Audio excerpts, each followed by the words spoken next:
How to fix screen flickering issue in Stalker 2. Hi everyone, it's Sophia to assist you today. Without any delay, let's jump right in. If you're facing flickering issue in Stalker 2, there are a few easy fixes you can try to resolve the problem. First, check for graphic settings that might be causing the issue.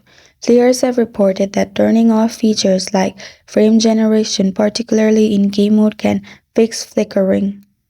Also, if you're using Z-Sync or FreeSync on your monitor, try disabling them.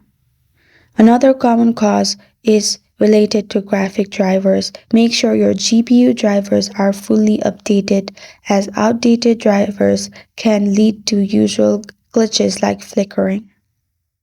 And that's how you fix flickering issue in Stalker 2.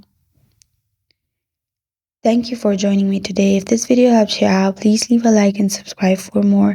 Got a question or want to suggest a topic? Comment below. I'm Sophia signing off. Until next time.